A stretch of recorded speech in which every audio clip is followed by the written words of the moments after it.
Good afternoon, everybody. This is going to be our last lesson for this week, our last bit of notes on the Protestant Reformation. So that's what we're going to talk about today. The second part of the Protestant Reformation, dealing a little bit less with Martin Luther and all his people, and more with the Church of England and the Catholic Church's response to the Reformation and kind of what happened with them. So, anyway, we talked about Martin Luther and the spread of Protestantism. Remember, the word Protestant actually comes from the word protest because these people were protesting abuses by the Catholic Church.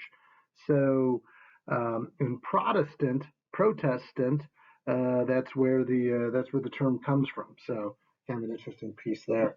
Uh, Remember that video for Martin Luther and the study guide that goes along with it is due on Friday by 3, and also the homework assignment, which most of you have turned in by now, is due today at 3. Thanks to those of you that already turned either or both of those things in, and I'll have some more information for you when I send out my email here later this afternoon. All right, so uh, let's talk a little bit about the Reformation in England. So basically, the Protestant Reformation in England was a little bit more political than it was anything else.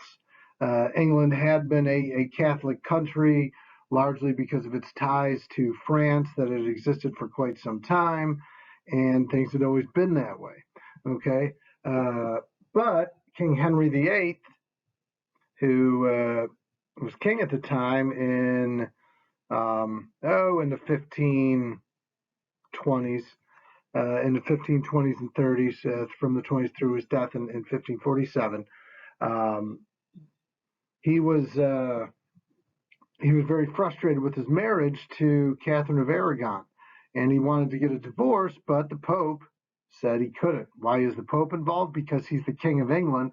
He's an important person, so he shouldn't be able to just get a divorce without there being, a lot of people interested and concerned about it and that sort of thing. So anyway, so Henry's angry about this because the Pope would not allow him to get this divorce, right? And this is the same Pope that went after Martin Luther, is Pope Leo X. Okay, so he would not allow him to get a divorce from Catherine of Aragon. So he says, you know what, the heck with it. I'm breaking away from the Catholic Church, and I'm going to create my own church, the Church of England, which these people become known as the Anglicans. Okay, now this is a really important, obviously for Henry, it's only about his marriage. But in the long run, it's really, really important for both Europe, England, and the United States ultimately, because now you've got the people in England that are really mad because they want England to stay Catholic, and you've got the people that are Protestants feeling emboldened to practice Protestant faith in England because Henry VIII has broken from the church. Okay, so over time, Protestantism grows in England and ultimately becomes more of a powerful source religiously than Catholicism. And ultimately, in England, this is what leads to the English Civil War in the 1640s. Now, the daughter, and we'll talk about all this in a second, the daughter of Henry VIII is Queen Elizabeth I. She would be the queen from 1558 until 1558 to 1603. Okay, she obviously was not Catholic. When she died, a new family, not the Tudors. Remember, Henry Tudor, that was their family name. A family called the Stuarts takes over, and they're Catholic, right? They're cousins of the Tudors, Elizabeth, Henry VIII, etc., but they didn't leave the church. So they become king. The Stuarts become the new monarchy, and they say, well, we're going to move England back to being Catholic. So this makes all the Protestants upset. And as Protestantism continues to grow, it creates more and more problems. In the meantime, we're talking the year 1640. Anybody know what year did the Pilgrims land in Plymouth? 1619. Okay, so this all happens kind of during this time. So Protestantism grows more powerful and more influential than Catholicism, right? But when Catholic kings are in charge, like the Stuarts, they're really mean to anybody that's not Catholic, and they persecute them. Therefore, this is why the Pilgrims or the Puritans left England to come to America to avoid persecution on their faith. Also, kind of during this time period, you've got lots of political problems growing in England because of the dispute between Protestants and Catholics. Ultimately, this leads to, again, the English Civil War in the 1640s and a guy named Oliver Cromwell. Okay, Oliver Cromwell is a very important figure because what year did the English monarchy begin? Did the empire, whatever you want to call it, of England begin? Does anybody remember?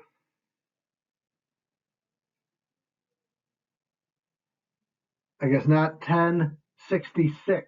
Now it is the year 2020. So almost 1,000 years uninterrupted of nonstop rulers that you can kind of ultimately trace back to have at least some relation to one another. So for almost 1,000 years, except for a 10-year period from 1648 to 1658, when there was no king of England. The Protestants overthrew the Catholic Stuarts. King Charles II, Charles Baird II was the king at that time. He got overthrown, and Oliver Cromwell essentially became the person in charge of England. He did not call himself a king.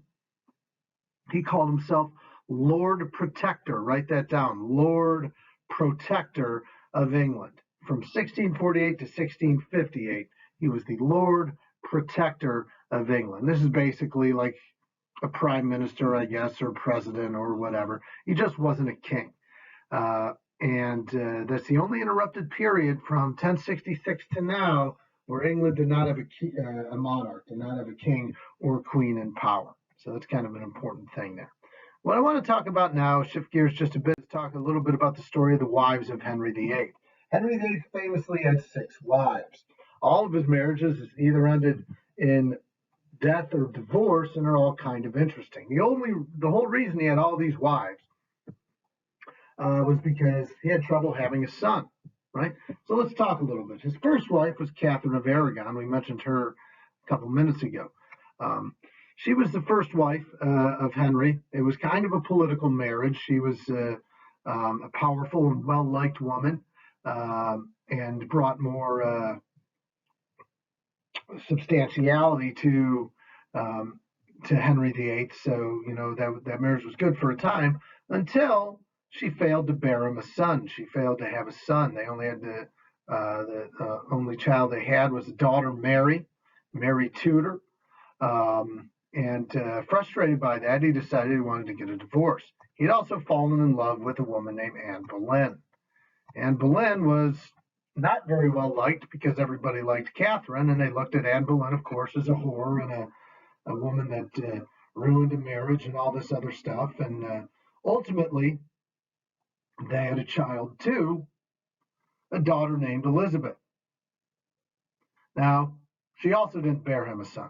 It also didn't help that she was beheaded, thrown in the Tower of London and jailed, and then later beheaded because everybody thought she was terrible, and she was called an adulterer and a witch and all this stuff. So she's dead. Now, Jane Seymour. He then marries Jane Seymour. Jane Seymour does bear him a son named Edward, but the pregnancy had all kinds of problems. Edward was very, very frail, and Jane Seymour died in childbirth. So that didn't work out too well. But he does have a son now, so Henry is okay with that. So then he marries a woman named Anne of Cleves. She is a German princess who, again, Henry married for political purposes, but he didn't like her. He said she was ugly, so they got a divorce. Divorce, 2 dead ones. Then he marries Catherine Howard. She looks nice. Catherine Howard was regarded as much more of an attractive woman than Anne of Cleves, but she was also very immoral and bad. She cheated on Henry VIII, and they killed her, so she's dead too. Then finally, Henry marries a woman named Catherine Parr. Catherine Parr outlives Henry VIII. She's his wife when Henry dies, but she plays a really important role because when Elizabeth becomes queen, Elizabeth, the daughter of Anne Boleyn, when Elizabeth becomes queen after Mary Tudor said she didn't want to be queen and Edward died, um, when Queen Elizabeth takes the throne about 10 years later, the daughter of Anne Boleyn, Catherine Parr, was a very important and influential figure for her in advising her and getting her ready to be an effective leader. So those are the 6 wives of Henry VIII, 2 divorces, 3 die, 1 outlives him. All right, moving on. So let's talk just a little bit, and then we'll be done here today, just about with the Catholic Reformation. The Reformation didn't only happen in the Catholic Church, or I'm sorry, in the Protestant Church. The Reformation happened too in the Catholic Church, because when all these people start leaving the Catholic Church because of the corruption and the problems, the Catholic Church realizes for the first time, maybe the first time, that they really need to make some changes. And think about it, it's probably about time. We've had a couple great schisms where the church was broken apart and had 2 popes and all that other stuff. We've had like inquisitions where we burned people at the stake, not a very Catholic or Christian thing to do. And now we're having these problems with indulgences, where people are stealing money and absenteeism and pluralism, and priests are taking advantage of their position. And that's just all not very good. So in some respects, the Protestant Reformation was a good thing for the Catholic Church because it forced the Catholic Church to realize that, okay, we're going to lose everybody if we don't start making some changes. So the Catholic Church does what it does. They convene all the important religious figures at a council for 18 years, the Council of Trent from 1545 to 1563, and they start outlining a lot of new reforms in the church, okay? A lot of things that we're familiar with today that are important practices for how we express our Catholic faith today at Mass, etc. But the most important thing, and write this down, the most important thing that comes out of the Council of Trent was they made illegal the selling of indulgences. So priests basically couldn't make money off lying to people and telling them that they had to pay all this money to get free of their sin. We've now taken care of that issue. So the sale of indulgences now is now illegal. Now I also want you to listen closely because it also says something else about indulgences. Now I mentioned yesterday how indulgences, you don't see them all that often. They still exist in the church, but you don't see them all that often. That's largely because of some of these new reforms. They made the selling of indulgences illegal, okay? But they also made indulgences much harder to receive, okay? It had to be not something that could simply be given out to people like a get out of jail free card in Monopoly. It had to be something that had weight and meant more. So they made the indulgence itself much stronger, made the indulgence something that was more important and harder to attain, being something of great importance. Okay, so they make the sale of indulgences illegal, but they also strengthen indulgences, if that makes sense. Okay, indulgences are now legal, but now also they're strengthened, meaning the meaning of the indulgence is a lot more. Okay, now, last kind of point here deals with Ignatius Loyola, a French priest who founded the Jesuit order. Now, the Jesuit order is very important because it is through the Jesuits that we have basically Catholic education. As education is becoming more important and relevant for people because of the Renaissance, more people are seeking education, more people are getting an education, and because of that, the Catholics say we need to start teaching people, some of our Catholic beliefs and our faith in schools as well. And kind of the patron saint of Catholic education overall is Ignatius Loyola. That's why there's a lot of schools named St. Ignatius or named Loyola or whatever. Around here, you got St. X is a Jesuit school, St. Ignatius in Cleveland, Xavier is a Jesuit college, Loyola is a Jesuit college, et cetera, et cetera. Anyway, so we get to this big focus on education that comes from the Jesuits. So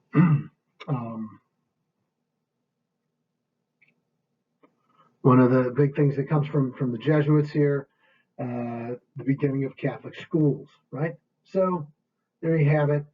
This is separate. It happens around the same time, but it's separate separate from the Council of Trent. One other important thing from the Council of Trent that I forgot to mention.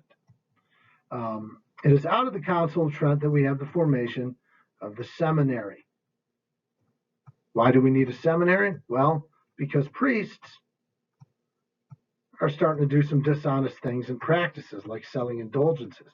If we have an education system in which to teach priests to how to be good priests, we have a successful system known as the seminary, right?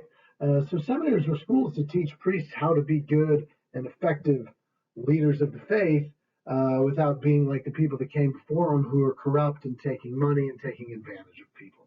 I hope that all makes sense. Please let me know if you have any questions. Here's a little map of European religions by about 1560. Obviously here, all the green stuff is Catholicism, the lighter green there. But if you look in other areas, like Germany, Norway, Sweden, Finland, and obviously in England, you're seeing really the rapid growth of Protestantism. So because it was such a well-connected religion politically from the start, like I mentioned yesterday, Protestantism grew fairly quickly throughout Europe. All right, folks, we're going to cut things off there. That is your last bit of notes for this week. I will have more. I'll put this out in an email, then I'll have a little bit more information for you tomorrow. Be well.